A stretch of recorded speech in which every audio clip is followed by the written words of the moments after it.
Alright, so I just got back from going to see My Hero Academia Your Next, and this was honestly my most anticipated movie of this year. After this, there's not a movie I care about too much that's releasing this year. This was it for me. This was the big movie, and while I may say this is my movie of the year, I don't know if I necessarily loved this movie like I loved the others. I want to see it again to fully get my thoughts and like where I stand on the movie, but I wanted to do this first review before I get into my retrospective of the entire series, which will include this movie. I don't know how I feel about this entirely. And I know that's confusing when I say that I also think this is movie of the year, but I haven't really cared for anything else that released this year that much, and I don't really care for anything else that will be releasing this year for it to like get me as hyped as something like a My Hero Academia movie would. But maybe it's because I rewatched the other movies, especially Heroes Rising, just before seeing this, but it feels like this movie was a little underwhelming. Don't get me wrong, firstly, positives, let's get those out there. I love the animation, the soundtrack, and the voice acting for this movie was all absolutely phenomenal. Justin Briner continues to kill it as Deku in the English dub.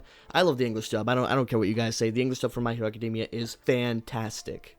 But just at least as the package, there is a lot to love about this movie. There is some stunning and absolutely stunning animation sequences towards the end. One of my favorite frames possibly in the entire series makes its appearance in this movie. There's a lot to love about this movie. When we're talking about the visuals, when we're talking about the sound, there's a lot of great, beautiful OSTs. And like I said, the voice acting is all top-notch from all the voice actors. And Christopher Sabat gives a really great performance as Dark Might and All Might. But speaking of Dark Might, moving to the things I really didn't like about this movie is I think it's the plot. I'm a little disappointed with what they decided to do with the story. I feel like they kinda underutilized the whole idea of having an evil All Might. Now, I am going to be getting into spoilers a little bit here. I will give you guys a warning, but in order to fully get into what I mean, I will have to get into spoilers, but I will save that more towards the end. But just know for now, I do feel like evil All Might was really just underutilized, and they could have used him a lot more. I feel like a lot of this movie is just spent with a lot of time kind of wasted seeing Class 1A, and it feels very quick but slow in the beginning. Like that doesn't make sense as a sentence, but that is the best way I can describe how it feels. It's very slow but also very quick at the same time. Some great action sequences in the beginning, but it struggles to feel like there's like a real story going on here in the movie, and this just mostly feels like a bunch of random fight scenes happening all at once, which is okay. It's not trying to be anything other than almost like a long anime episode. But when World Heroes Mission gives us a much stronger plot than this, I was really hoping with the concept they had, they'd strengthen up their plot like they did with World Heroes Mission and make it more of a movie, more of a great narrative, rather than just a lot of great fight scenes and cool character moments. But there was some pretty cool stuff. I love the plot with the new characters. We have the sniper guy, I forgot his name, and then we have the girl, Anna, not from Frozen, obviously. I like their plot there, and I wish they got into it more. They tried to have a lot of emotional stuff there, and there was some really great emotional moments, but I feel like we didn't stick around them enough. I almost want to say they should have removed all the stuff with Class 1A and maybe focused on Anna and her butler for majority of the beginning half of the movie. Some stuff with Dark Might there, really make us care for those characters, and then maybe we have Deku in Class 1A, or maybe not even Class 1A. We really just need Deku, Bakugo, and Todoroki, if you know how the final fight went down, to have them there to challenge evil All Might as the next successors, literally being directly trained by All Might himself, Deku literally being trained to be the next All Might.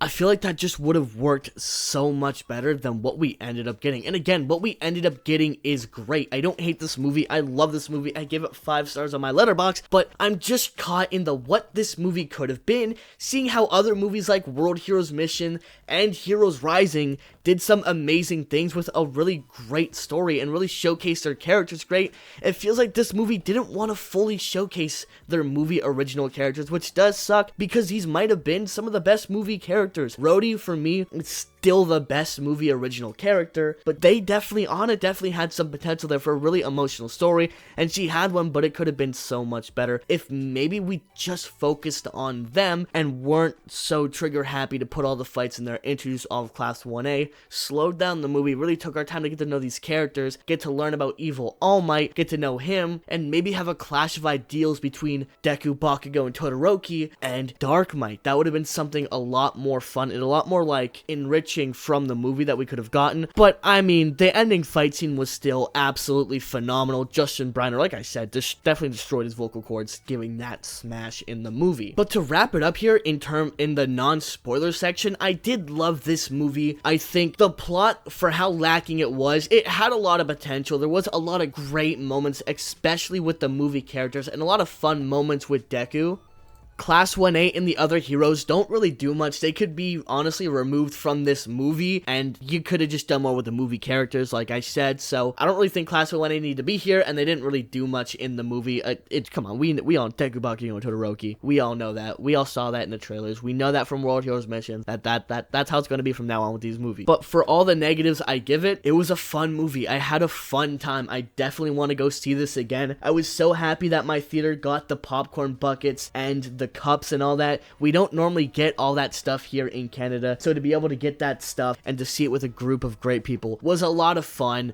Some of my friends were really disappointed. Some of them who didn't even like anime were really pleased with the movie and had a lot of fun times. There's a lot of mixed responses even in my group. Some of us thought it was mid, some of us thought it was peak, some of us were in between. Me personally, I love this. I don't know if I can say that this movie is peak. It does have some peak moments, but it just doesn't reach the highs that the other movies can reach. Now, moving on to the spoiler territory, getting into those juicy spoilers, there's still a lot to love in this movie. I loved a lot of the flashback sequences. I love the idea of almost like it was a D&D campaign or like a video game. You're going through the bosses to get to Evil All Might. I thought that was really cool with all the different mob bosses and then them getting removed and the Class 1A moving up through the ranks, each of them in their own little boss area. I thought that was really cool, and I wish we got to see more of those fights. A lot of those fights were just kind of off-screen, which was really unfortunate. They kind of just swept through all the villains.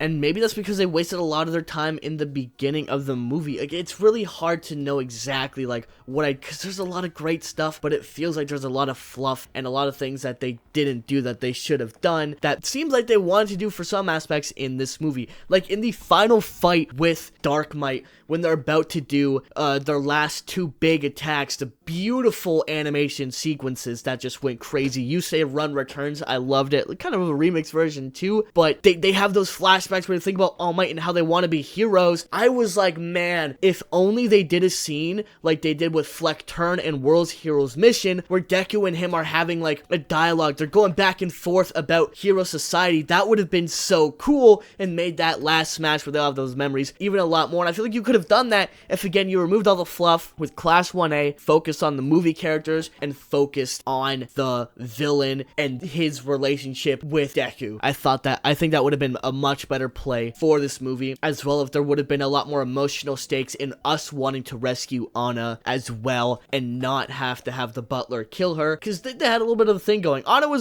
she seemed like a great character, very sweet. We didn't get to see a lot of her herself in this movie. We did get some flashbacks that were great, and I saw the potential that was there, but unfortunately the movie just doesn't quite hit that perfect peak mark. It's still a great, amazing, and fun time. If you're a My Hero Academia fan, I recommend this 10 times out of 10. Go watch it. It's a fun movie. You'll have an absolute blast if you're just there to have a fun time. Hell, even bring your non-anime fans, because I did that and some of them did really like the movie. It was a fun time. I enjoyed the movie. I definitely think this was better than Two Heroes, but just it doesn't come close to World Heroes Mission or Heroes Rising for me, at least. But let me know your thoughts on Your Next down below. Did you think it was great? Did you think it was absolute mid? I'd love to hear your thoughts. And man, with future videos, I've got to say, I've been gone for a little bit. I'm coming back here and there. I've got a really big One Piece live action video I'm working on, as well as I'm working on a series of videos of Arcane, and I'm going back to My Hero Academia from season 1 to cover it arc by arc and really dive into the series that I love before we get to the end of the series. So I got a lot of videos. I'm not gone. I haven't disappeared. I'm just working on a lot of bigger and more ambitious videos that I want to make than the short little reviews. But I'm going to be doing a lot more short reviews. I want to do some Dan videos and all that. Next week, expect a video about the first 3 episodes of Dan because I think that anime is just fantastic right now.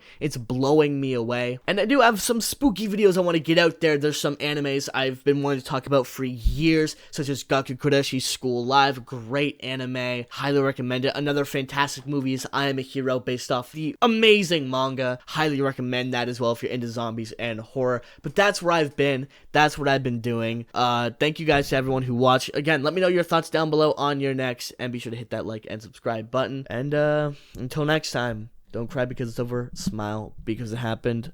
I'll see you all in the next one. Peace out.